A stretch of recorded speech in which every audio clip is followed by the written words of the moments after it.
Voilà à quoi cela devrait ressembler en 2015. Aujourd'hui, c'est un grand chantier. Depuis le 9 octobre, les pelleteuses s'activent au pied du Mont-Saint-Michel.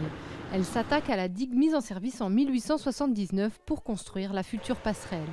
Une étape clé du projet qui permettra au site classé au patrimoine mondial de l'UNESCO de redevenir une île.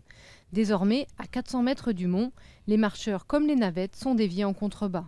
Nous avons installé une déviation à l'est de la digue actuelle pour permettre l'accès de la logistique, de sécurité et des navettes, pendant que nous faisons les pieux au droit de la digue actuelle, les pieux du nouveau pont qui croise l'ancienne route.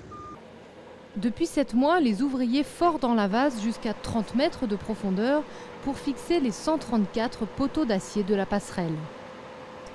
L'idée de départ, c'est de faire un ouvrage très fin, horizontal, qui s'intègre parfaitement dans le paysage. Et il fallait faire un ouvrage qui est transparent à l'eau, qui laisse passer l'eau. Et donc moi, j'ai décidé de faire des piles très fines. Et du coup, de faire des piles fines, ça veut dire faire beaucoup de piles. Selon le calendrier des travaux, la passerelle ou estacade devrait ouvrir au public au printemps 2014. On a l'impression qu'on a déjà l'ouvrage, mais il faut savoir qu'il y a encore le platelage bois à mettre en fait, pour les piétons en fait, des deux côtés. Il y a aussi la voie en fait, au milieu. Il y a une vraie route en fait, à mettre en place qui peut accueillir des camions, des poids lourds, des navettes évidemment. Donc tout ce travail-là reste à faire.